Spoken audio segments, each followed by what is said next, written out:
Hello hello hello hello అందరికీ నమస్కారం. ఎలా ఉన్నారు? బాగున్నారు కదా? మరి ఈరోజు రావు గారి రాత్సుబండకు వచ్చిన సెలబ్రిటీ నేను పరిచయం చేస్తాను. ఇదిగో చేతికి అదేదో కట్టుకుని మరి వచ్చాడు పేరు నాని గోటాల ముందుకి. మొన్న జగన్తో పాటు స్పెషల్ చార్టెడ్ ఫ్లైట్లో హైదరాబాద్ వెళ్ళిన పేరుని బాస్ ఏమైనా మ్యాన్ హ్యాండ్లింగ్ చేసేసాడేమో, చేతికి కట్టు వచ్చిందని సొంత పార్టీ నేతలు చెవులు కొరుక్కుంటా ఉన్నారు. ఆయన రాజకీయానికి గుడ్ బై చెప్పి ప్రతిపక్ష రాజకీయాల్లో లేని ఉత్తుత్తి పతిగాళ్ళగా పిలవబోతున్న సన్నాసి నాని గోలైందో చూద్దాం రండి. మరి ఈలోగా మీరు ఈ వీడియోకి ఒక లైక్ ఇచ్చేసి అలాగే మన కేకే న్యూస్ని సబ్స్క్రైబింగ్ ఎవరైతే చేసుకోలేదో వాళ్ళు చేసేసుకుని నన్ను ఎంకరేజ్మెంట్ చేసే పనిలో ఉండండి. ఎవరు బాబు ఇదిగో నాని ఏంది సంగతి? 2019లో జగన్ సీఎంగా పేవానకం చేయగా అని ఏమైందో పాలిసి తర్వాత సొల్లు పురాణం చెప్పొచ్చులేవా? ముందు మీ వాడిని జాకీలు ఇటు పైకి లేపేర్ని. అయ్యగారి కాలు ఏదో అండా సామెత అంటారు. కాలు పెట్టిన వేళ విశేషం, గుడ్డొచ్చిన ఏడా బిడ్డొచ్చిన ఏడా అంటారు. ఈయన వచ్చాక అయితే అతివృష్టి లేదా అనావృష్టి, ఈ రెండే జరుగుతున్నాయి కదా ఇక్కడ. జరుగుతున్నాయి కాదు పేరుని, అయ్యే జరిగాయి కదా అన్నారు. నీకు ప్రెజెంట్ టెన్స్కి పాస్ట్ టెన్స్కి తేడా తెలియకుండా పోయింది. చిన్నప్పుడు గోడలు దోక్కుండా చదువుకుని ఏడితే భూతకాలం అంటే ఏటో వర్తమానం కాలం అంటే ఏటో తెలిసి వచ్చేసేది. అంటే అన్నావు కానీ జగన్ కాలు మోపడంతోనే నాశనం అయింది అన్నావు చూడు. అబ్బో ఇది సూపరు. వచ్చి రాగానే జగన్ మీద ఇంత ఎత్తున తొర్రుపళ్ళు వేసుకుని అరుకుతా ఉన్నావు అంటే నేను ఖచ్చితంగా మొన్న ఆ స్పెషల్ ఫైట్లో పడేసి స్పెషల్ కోటింగ్ ఇచ్చాడనే మాట నిజమే అనుకోవాల్సి వస్తుంది. జగన్ గురించి ఇంతేనా, ఇంకా చెబుతావా?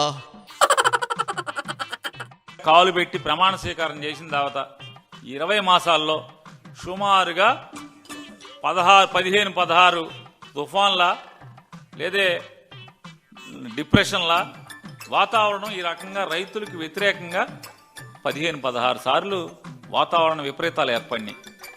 సర్వనాశనమే కదా. నీకు జగన్ దండేసి దండ పెట్టే రోజులు దగ్గర పడతాయనిపిస్తా ఉంది పేరుని.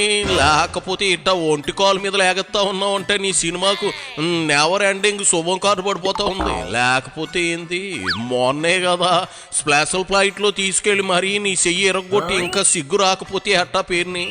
ఇప్పుడు జగన్ గురించి డ్యామేజింగ్గా స్టేట్మెంట్లు ఇస్తా ఉన్నావని సాధ్యాలకు తెలిస్తే రాత్రి నీ బాత్రూంలోకి అవినాష్ గోడలట్టుకు రావడం ఖాయం. మరి గుండెపోటు అంటారో పన్నుపోటు అంటారు, చూడాలా? అవసరమా?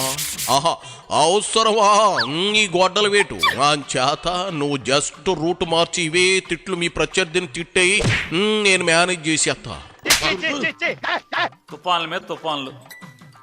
అయ్యగారి కాలు ఏదో అండా సామెత అంటారు. కాలు పెట్టిన వేళ విశేషం, గుడ్డొచ్చిన ఏడా బిడ్డొచ్చిన ఏడా అంటారు. ఈయన వచ్చాక అయితే అతివృష్టి లేదా అనావృష్టి, ఈ రెండే జరుగుతున్నాయి కదా ఇక్కడ.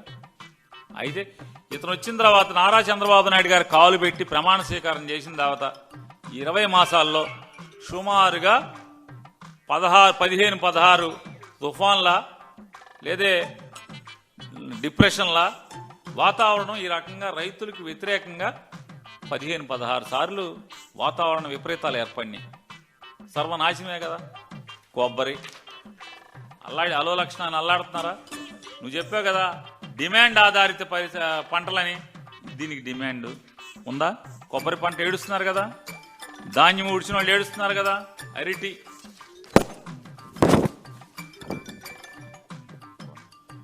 పశువులు మేస్తని. ఏంటిది?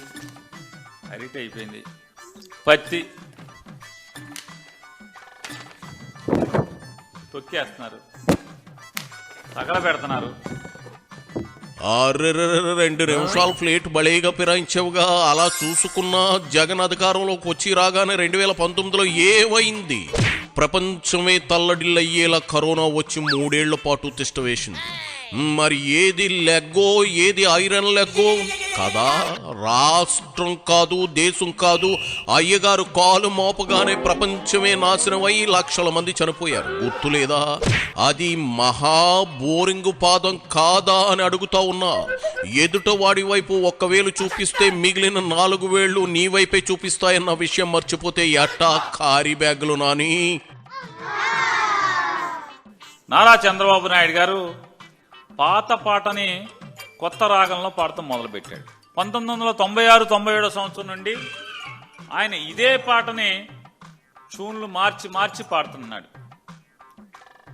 ఒకసారి హిందోళంలో పాడతాడు, ఒకసారి శంకరాభరణంలో పాడతాడు, ఒకసారి ఆనంద భైరవిలో పాడతాడు. ఇట్లా పదవిలోకి వచ్చినటువంటి ప్రతిసారి ప్రతి సంవత్సరం ఒక కొత్త రాగంలో పాత పాటని అందుకుంటాడు. ఏంటయ్యా అంటే పేరు మారుస్తాడు, టైటిల్ మారుస్తాడు, రాగం మారుస్తాడు. ఆయన చెప్తాడు రైతులకు పంచసూత్రాలు అంట. ఏంటయ్యా పంచసూత్రాలు అని మనం ఎతికితే ఏంటో కొత్తగా కనిపెట్టాడేమైనా, కరోనాకు మందు కనిపెట్టినట్టుగా, సెల్ ఫోన్ కనిపెట్టినట్టుగా, హైదరాబాద్ నగరాన్ని ఈయనే నిర్మించినట్టుగా పంచసూత్రాలు కూడా ఏమన్నా కనిపెట్టాడు అంటే చూస్తే నీ ఆటకారం నోట్లో గొడ్డుకారం కుక్క ఇదిగో తొర్రి పళ్ళ నాని నీలాంటిదే మా ఊళ్ళో ఓ సోర్పణకు ఉండేది. అది అంతే, దారిని పోయే వాళ్ళందరినీ ఎక్కిరించేది. దాని ముఖాన్ని అది అద్దంలో చూసుకుంటే జడుచుకుని చేస్తుంది. అంత అందగత్త పగలు చూస్తే రాత్రి నిద్రలో పీడకల్లా వచ్చేస్తుంది. అంత అందగత్త నేను చూస్తా ఉంటే నీ అందమైన అందం చూస్తా ఉంటే సేమ్ టు సేమ్ అదే గుర్తొస్తా ఉంది. అంచేత ఇదిగో యాదవ ఆటకారాలు ఆడమాక. ఏటి కొత్తగా మ్యూజిక్ క్లాసులు గట్రపోతున్నావా ఏంది? జగన్కు భజన చేసేందుకు రాగాలు పల్లవులు నేర్చుకుంటా ఉన్నావా? ఇందోళం, శంకరాభరణం, ఆనంద భైరవి అంటూ కళా తపస్వి చేసిన సినిమాల లిస్టు చెబుతా ఉన్నావు. రైతు ఎంత ఏడుస్తాడు. కడుపున పుట్టినటువంటి బిడ్డను పెంచినట్టుగా పంటను పెంచి దాన్ని కోసి అమ్మకుండా ఈ రకంగా అగ్నికి ఆహుతి చేస్తున్నాడంటే ఎంత శోకం ఉంటుంది ఆ రైతుకి. నీ ఇష్టం ఏ పంట, పొగాకు ఏడుపే కదా రైతులకి, కంది ఏడుపు, మొక్కజొన్న రైతు ఏడుపు, మామిడి ఏడుపు. ఏ రైతు సుఖంగా ఉన్నాడు? ఏ రైతు ఏ పంటకి గిట్టుబాటు ధర వచ్చింది 20 మాసాల్లో నడుతున్నాను. వేరుశెనగ ఇవాళ ఎంత ఉంది? 5,000, 5,300 క్వింటా. జగన్ ఉండగా 10,000 ఎట్లా అమ్మింది? జగన్మోహన్ రెడ్డి ఉండగా 10,000 పై చిలుపేమో క్వింటా వేరుశెనగ ఉండటం ఏంటి? ఇవాళ 5,000 చిల్లర ఉండటం ఏంటి? పంటలు వాటి దిగుబడిని, వాటి మార్కెటింగ్, వాటి డిమాండ్ను బట్టి, రేటును బట్టి ఉంటుంది. జగన్ ఉన్నప్పుడు 10 గ్రాముల బంగారం 60 నుంచి 70 వేల మధ్య ఉండేది. ఈ ఆడ 1,35,000 పెట్టిందే బంగారం లేదు అంటే ఈ క్రెడిట్ అంతా చంద్రబాబుదే అనుకోవచ్చా? డిమాండ్ అండ్ సప్లైని బట్టి రేటు ఉంటుంది. పేరుని చదువు సంజాలేని నువ్వు రైతుల కన్నీళ్లను కూడా అవహేళనగా మాట్లాడుతూ ఉన్నావు చూడు. వారు కన్నీరు మీద మీ క్యాష్ పాయింట్ గా మారిందా? అలా చులకనగా వెటకారంగా రైతుకు ఏడుపు మిగిలింది. ఏడుస్తున్నాడు అంటూ చీప్ గా మాట్లాడితే పుట్టగతులు ఉండవు తొర్రి రాజా. అన్నదాతను చులకన చేస్తే ఏ ఒక్కడు బ్రతికి బట్టగట్టలేదు, మట్టి గుట్టుకు పోతాడు. గుర్తు పెట్టుకో. జగన్ హయాంలో రేటు బాగా పలికితే మరి రైతులు ఎందుకు ఆయనకు 11 సీట్లు ఇచ్చి ఘన సన్మానం చేశారో కూడా చెప్పు. సొల్లి కబుర్లు ఆపకపోతే అన్నదాత ఆరుకు దున్నడం మానేసి నిన్ను మీ జగన్ రెడ్డిని దున్నిబారేస్తారు. ఏమనుకుంటున్నావో? పోపో పేద శాపోచ్చు. iPad